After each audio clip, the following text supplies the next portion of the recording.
अमरावती के रहाट गांव क्षेत्र में प्रधानमंत्री आवास योजना के तहत 44 लाभार्थियों के लिए मकानों का निर्माण कार्य चल रहा है। हालांकि इन मकान की गुणवत्ता को लेकर गंभीर सवाल उठ रहे हैं।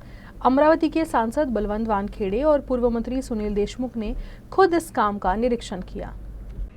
इस निरीक्षण के दौरान सांसद वानखेड़े ने कड़ी नाराजगी जताई। उन्होंने साफ तौर पर कहा कि मकानों का निर्माण बेहद घटिया स्तर का है, स्लैब लीक हो रहे हैं, खंभे कमजोर और खतरनाक स्थिति में। उन्होंने ये भी बताया कि निर्माण में इस्तेमाल की गई सामग्री की गुणवत्ता भी खराब हो गई है।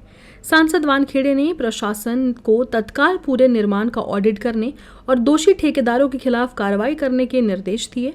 सरकार के निर्देशानुसार 30 जून तक मकान पूरा करके लाभार्थियों को सौंप दिए जाने चाहिए, लेकिन अभी तक केवल 50% काम ही पूरा हुआ है, जो गंभीर मामला है।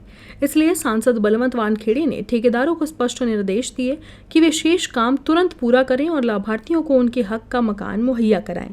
इस मामले ने प्रधानमंत्री आवास योजना के क्रियान्वयन पर सवालिया निशान खड़ा कर दिया है।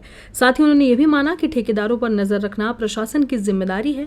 इस निरीक्षण के संबंध में पूर्व मंत्री सुनील देशमुख ने मीडिया को जानकारी दी। आज सकाळी खासदार महोदयांचा फोन आला होता की पंतप्रधान आवास योजनेमध्ये जे काम चालू आहे, जे कन्स्ट्रक्शन सुरू आहे, त्याची क्वालिटी एकदम खराब आहे, लोकांची सातत्याने ओरड आहे आणि मुख्य म्हणजे जो टाइम दिलेला आहे त्या टाइम मध्ये आज 3% काम झालेलं नाही। 6 महिन्याचा वेळ त्यांना दिलेला होता, त्यांना त्याचं 3% काम झालेलं नाही।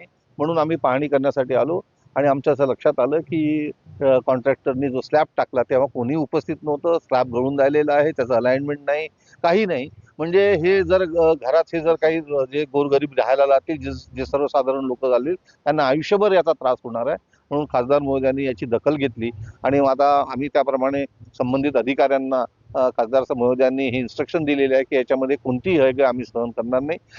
पंतप्रधान आवास योजनेमध्ये होणारी घरं ही चांगल्या क्वालिटीचीच झाली पाहिजे, या बाबतीत आम्ही सतर्क राहू।